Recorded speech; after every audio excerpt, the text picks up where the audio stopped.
ಯಾದಗಿರಿ ತಾಲೂಕಿನ ಹತ್ತಿಕುಣಿ ಜಲಾಶಯವು ಯಾವುದೇ ಬರಗಾಲ ಬಂದರೂ ಕೂಡ ಬತ್ತದಂತಹ ಈ ಕೆರೆಗೆ ಉತ್ತಮವಾದಂತಹ ನೀರು ಸರಬರಾಜು ಆಗಬೇಕಿದೆ. ನಾವು ನೋಡ್ತಾ ಇರಬಹುದು, ನನ್ನ ಬಲಗಡೆ ತುಂಬಿರುವಂತಹ ಈ ಕೆರೆ ಸಂಪನ್ಮೂಲ ಭರಿತವಾದಂತಹ ನೀರನ್ನು ನಾವು ತಾಲೂಕಿನಾದ್ಯಂತ ಹರಿಸಬೇಕಾಗಿದೆ.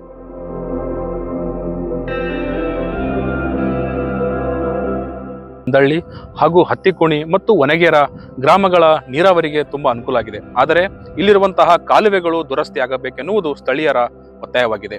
ಹಾಗೂ ಸುತ್ತಲಿನ ಪರಿಸರವನ್ನು ಸಂಪನ್ಮೂಲ ಕ್ರೋಢೀಕರಿಸಿ ಕೆರೆಯಲ್ಲಿ ಇರುವಂತಹ ಹೂಳನ್ನು ಎತ್ತಬೇಕಾಗಿ ಇಲ್ಲಿನ ಪರಿಸರ ಸ್ನೇಹಿಗಳು ಒತ್ತಾಯವಾಗಿದೆ.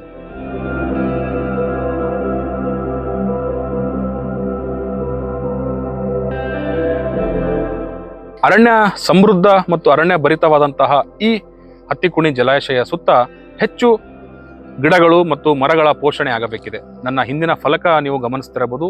ಅರಣ್ಯ ಸಂರಕ್ಷಣೆ ನಮ್ಮ ಧ್ಯೇಯ, ಅರಣ್ಯವೇ ಸಂರಕ್ಷಣೆ ನಮ್ಮ ಗುರಿ ಎಂಬ ಈ ನಾಮಫಲಕದಂತೆ ಇಲ್ಲಿನ ಅರಣ್ಯ ಇಲಾಖೆ ಇತ್ತ ಗಮನ ಹರಿಸಿ ನಾಡಿನ ಸಮೃದ್ಧ ಹೆಚ್ಚಿಸಲು ಮತ್ತು ಹತ್ತಿಕುಣಿ ಮುಖ್ಯವಾದಂತಹ ಇಲ್ಲಿನ ಗಿಡ ಮರಗಳ ಸಂರಕ್ಷಣೆ ಆಗಬೇಕಿದೆ.